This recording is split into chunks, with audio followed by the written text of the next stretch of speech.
Jadi ada satu kisah, ini kisah nyata ya, inspiratif. Ini terjadi di Bandung. Biasa Bu, saya ngutip saja ini, saya sampaikan ke Ibu. Saya pilih-pilih ya, kisah nyata yang inspiratif. Ini kebetulan yang dulu daerah mana Bu? Amsterdam ya. Ini di Bandung. Ada seorang dokter namanya Agus. Dokter serba kecukupan lah ya kalau dokter ya. Ini suatu saat dokter ini ikut iktikaf di masjid selama 3 hari. Jamaah dong, sama jamaah dakwahnya dia. Setelah ikut iktikaf, ini dokter ini berubah pribadinya, selalu bicara Allah, bicaranya Rasulullah Shallallahu Alaihi Wasallam. Mungkin efek dari hidayah dari Allah Subhanahu Wa Taala dengan iktikaf di masjid selama 3 hari. Cara makannya, cara tidurnya pun berbeda. Jadi ngikuti benar cara tidurnya Rasulullah Shallallahu Alaihi Wasallam. Rupanya pengalaman iktikaf selama 3 hari di masjid itu berkesan bagi dia. Dokter Agus ini, dan beliau banyak merenung semenjak itu. Beliau teringat dengan tausiahnya Amir Jamaah itu. Ingat benar katanya, dia ingat obat tidak dapat menyembuhkan, yang menyembuhkan adalah Allah. Itu diingat benar itu, terenungi benar ya. Namanya dokter tahu persis lah urusan sembuh menyembuhkan. Obat-obatnya gitu. Obat tidak dapat menyembuhkan, yang menyembuhkan adalah Allah. Ini artinya begitu. Kiainya lah, ajengannya Jamaluddin. Ngomong begitu. Orang bisa, obat bisa menyembuhkan, berhajat kepada Allah. Obat butuh Allah untuk bisa menyembuhkan gitu. Karena sunatullah, sesuatu semua yang ada di dunia ini semua bergantung kepada Allah Subhanahu wa Ta'ala. Maka tanamkan tauhid. Kita bisa ibadah pun karena Allah. Itu tauhid. Kita bisa tidur, Allah menidurkan kita. Ada orang susah tidur. Penyakit namanya apa Bu? Insomnia. Itu susah tidur itu, sampai minum obat tidur. Kita bisa tidur enak, Allah yang menidurkan kita. Allah menyembuhkan, sedang Allah menyembuhkan tidak berhajat melalui obat. Allah nggak butuh obat. Kalau Allah hendak menyembuhkan suatu penyakit, ingat betul tuh omongan ustadznya itu. Ya ini ya. Allah bisa menyembuhkan dengan obat atau bahkan tanpa obat. Yang menyembuhkan bukanlah obat, yang menyembuhkan adalah Allah Subhanahu wa Ta'ala. Ini diingat-ingat benar ini ya, Bagus Dokter Agus ini. Seorang dokter ya. Pahamlah urusan obat. Dia pun merenung, bukan hanya obat, bahkan dokter pun tidak punya andil untuk memberi kesembuhan. Yang memberi kesembuhan adalah Allah Subhanahu wa Ta'ala. Sejak itulah beliau, Dokter Agus, sebelum memeriksa pasiennya, ia selalu bertanya, apa yang ditanyakan Dokter Agus? pada pasiennya ketika akan memeriksa itu, Bapak sebelum ke sini sudah izin dulu pada Allah. Bahasanya bingung gitu. Atau sudah berdoa meminta kesembuhan kepada Allah, atau sudah lapor dulu kepada Allah. Ya Allah, saya punya penyakit, ya Allah sembuhkan. Ditanya itu sama Dokter Agus ini setiap mau memeriksa. Jika dijawab belum, kebanyakan memang belum. Pasien itu yang datang ditanya begitu, jawabannya belum dokter. Akhirnya beliau, Dokter Agus ini meminta pasien ambil air wudhu, disuruh sholat 2 rakaat di tempat yang telah disediakan oleh dokter. Itu pasti itu. Belum dokter, oh ambil dulu air wudhu, sholat 2 rakaat. Begitupun ketika beliau memberikan obat, beliau berpesan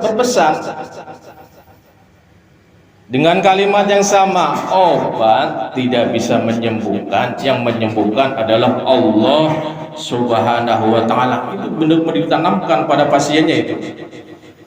Jangan kemudian bergantung sama obat. Padahal begitu tujuannya. Yang bisa menyembuhkan Allah Subhanahu wa ta'ala. Orang kalau sudah bergantung pada obat, timbullah keyakinan obatlah yang menyembuhkan. Kalau imannya tipis kan repot nanti. Obat tidak bisa menyembuhkan, dan yang menyembuhkan hanya Allah Subhanahu wa ta'ala. Gitu pesannya itu. Ketika ngasih obat. Ini dokter antik ya, luar biasa ini. Dokter Agus Muslim, luar biasa ya. Lantas kata beliau, namun berobat adalah sunnah dari Rasulullah Sallallahu Alaihi Wasallam, dan sebagai ikhtiar serta sunnatullah agar Allah mau menyembuhkan. Punya penyakit tidak mau ikhtiar, pergilah ke dokter. Jangan yakin pada Allah yang menyembuhkan, tapi kan Allah perintahkan, Rasulullah perintahkan, usaha sana berobat. Itu perintah Allah. Ingin sembuh tapi nggak mau berobat misalnya. Semenjak itulah ajaib banyak pasien beliau sembuh dengan izin Allah Subhanahu wa ta'ala. Kalau sudah mengkaitkan Allah segalanya, yakinlah. Kadang kita teori sih, teori semuanya Allah yang maha segala-galanya, Allah yang meluaskan rezeki, tapi kadang nggak dipraktekkan. Minta rezeki sama Allah sebanyak-banyaknya. Jika diperiksa pasien beliau secara ilmu medis, peluang sehatnya hampir tidak ada. Namun Dokter Agus ini memberikan terapi yakin sembuh dengan izin Allah Subhanahu wa ta'ala. Begitu. Beliau tanamkan itu di hatinya. Yakinlah sembuh dengan izin Allah. Jangan pesimis. Ditanamkan benar itu. Tauhidnya kepada Allah Subhanahu wa ta'ala. Pernah ada satu pasien beliau mengeluh sakit. Datanglah kepada beliau, lantas beliau minta orang tersebut, pasiennya, untuk sholat 2 rakaat. Apa diperintah oleh beliau? Habis sholat 2 rakaat istighfar, minta ampun dan minta kesembuhan kepada Allah Subhanahu wa ta'ala. Setelah selesai sholat, pasien ini itu dengan izin Allah sembuh gitu, tanpa obat. Rudi, asistennya beliau, nanya, kalau begini pasiennya nanti berkurang nih dok, gitu. Rudi pasiennya asisten beliau bertanyalah sama dokternya itu, kenapa dia bisa langsung sembuh dok?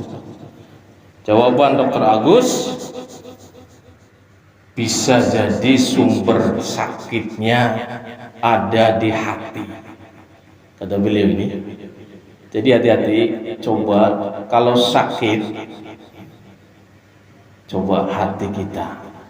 Kata beliau, bisa jadi sumber sakitnya ada di hati yang gersang karena jauh dari Allah Subhanahu wa ta'ala.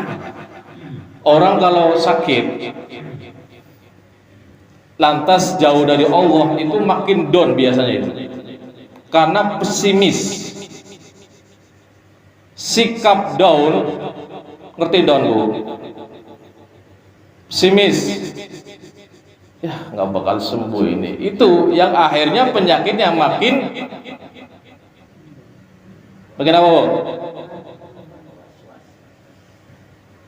Makin sulit sembuhnya. Lantas kata beliau, efek lainnya pasiennya itu pulang dengan senang dan gembira.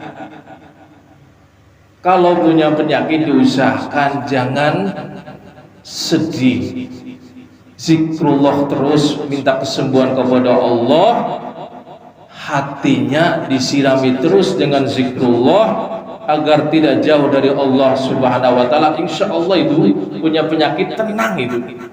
Coba praktekkan. Di dokter Agus bilang begitu, sumber penyakit itu ada di dalam hati kita.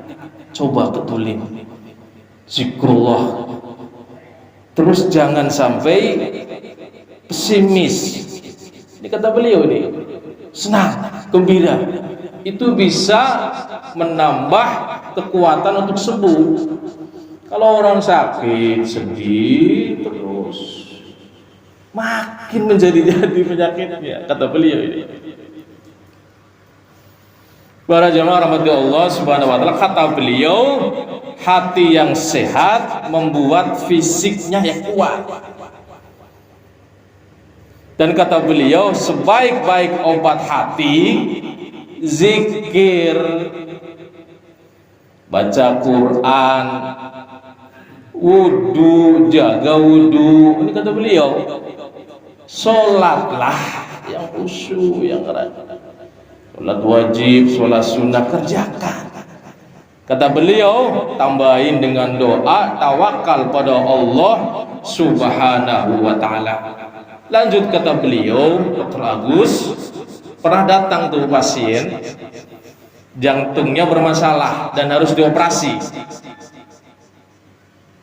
Selain yang beliau tanamkan pada pasien yakin, beliau juga mengajarkan terapi cara hidup Rasulullah Shallallahu Alaihi Wasallam pada penyakit jantung ini. Pasien tersebut oleh Dr. Agus diminta mengamalkan satu sunnah saja, yaitu sunnah tidur sebelum tidur. Kata beliau, yang sakit jantung ini, sebelum tidur wudu dulu dalam keadaan suci bersih. Kalau bisa sholat 2 rakaat dulu, berdoa, berzikir, menutup aurat, posisi tidur miring menghadap ke kanan. Saya nanya bu, jantung ada di mana bu? Kiri. Kalau miringnya kiri, saya nanya, jantung ketindihan atau enggak?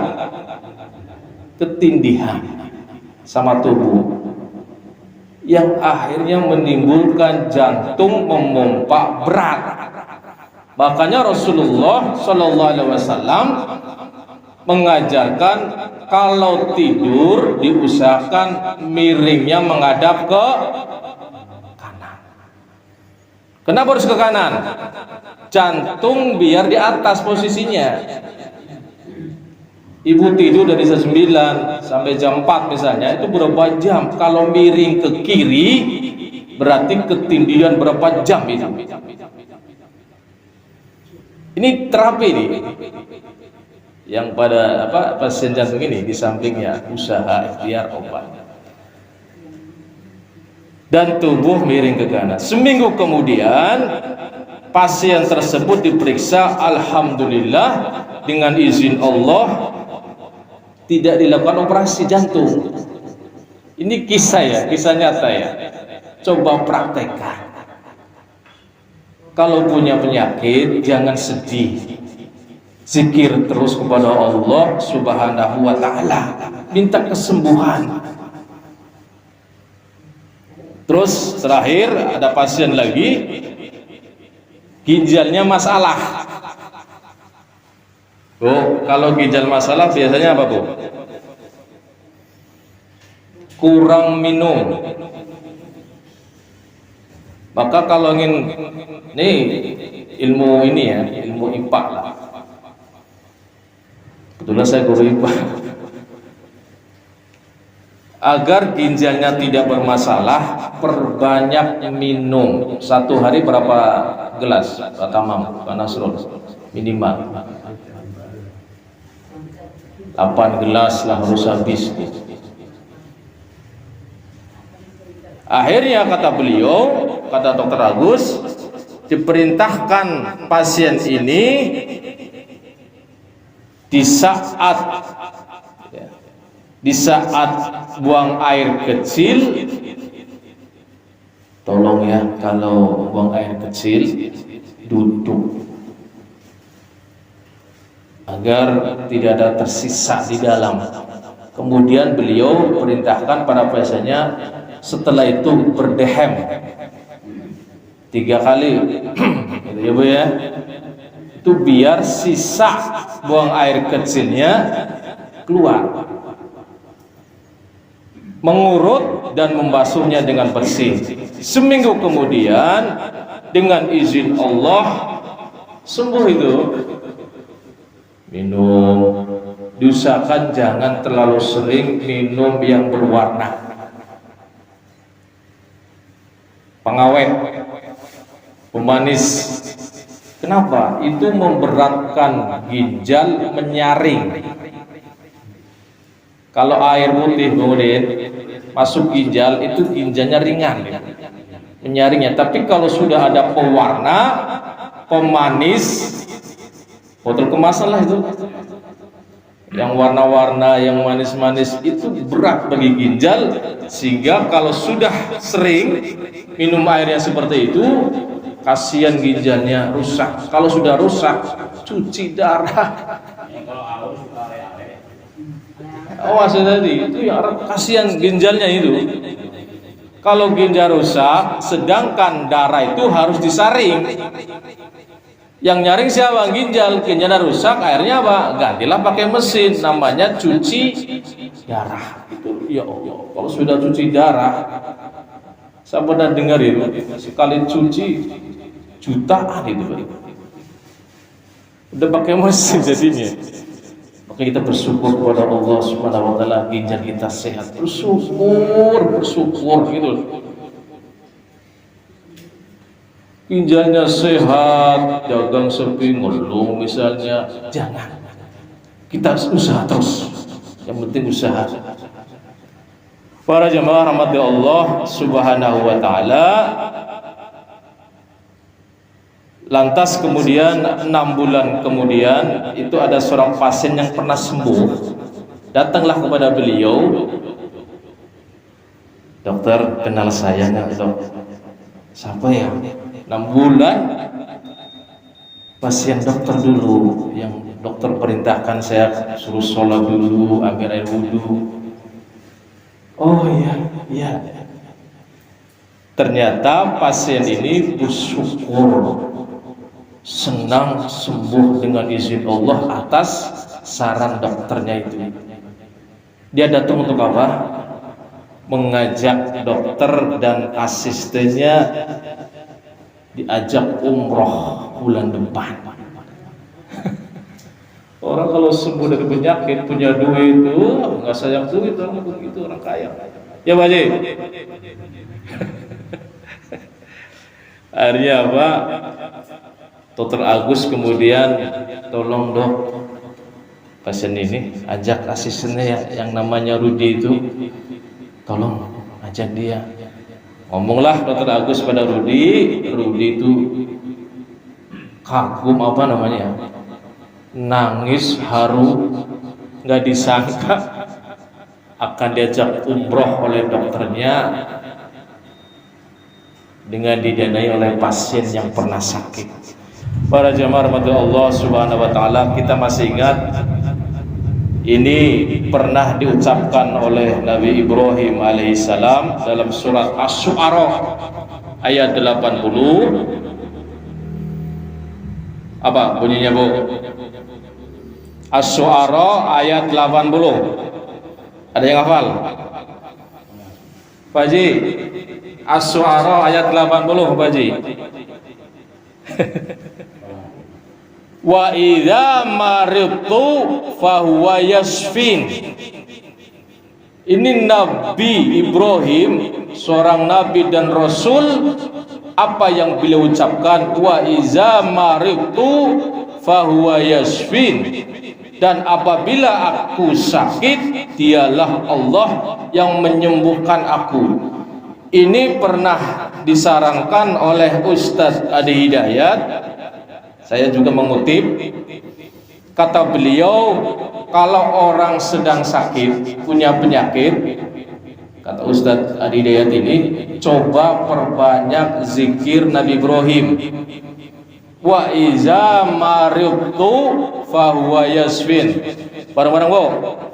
Bismillahirrahmanirrahim. Wa iza maridtu fahuwa yashfin. Wa idza maridtu fahuwa yashfin. Apabila aku sakit, dialah Allah yang menyembuhkan aku. Kata beliau, kalimat ini sering dibaca di saat sedang sakit. Kata beliau, secara psikologis tajam ini, membentuk hati menjadi optimis. Allah yang bisa menyembuhkan, obat tidak bisa. Itu. Wa iza maritu fahuwa yasfin. Apabila aku sakit, dialah Allah yang menyembuhkanku. Ini seorang nabi, seorang rasul. Apalagi kita, yakinlah semuanya Allah yang bisa menyembuhkan. Subhanallahumma wa bihamdika, asyhadu an la ilaha illa anta, astaghfiruka wa atubu ilaih. Bismillahirrahmanirrahim. Shalli wa sallim wa barik ala sayyidina Muhammad. Allahumma rabbana ya Allah ya Rahman, taqabbal minna salatana wa ruku'ana wa sujudana wa ta'abudana wa tamim taqsirana ya Allah ya Rahman ya Rahim. Ya Allah ya Rahman ya Rahim, jadikanlah kami ya Allah semua jamaah musul al-musyarafah ya Allah di Petamburan ini, khususan khasah jamaah yang istiqomah ya Allah, zikir pagi, salawat nariyah, asmaul husna, tabarak ya Allah, jadikanlah anaknya, keturunannya soleh dan solehah. Jadikanlah ya Allah anak keturunannya sehat walafiat, jauhkan dari segala mara bahaya dan penyakit ya Allah. Iyyaka na'budu wa iyyaka nasta'in. Iyyaka na'budu wa iyyaka nasta'in. Sallallahu ala sayyidina Muhammadin wa ala alihi wasallam. Subhanaka rabbika rabbil izzati amma yasifun, wassalamun alal mursalin, walhamdulillahi rabbil alamin. Kurang lebihnya kami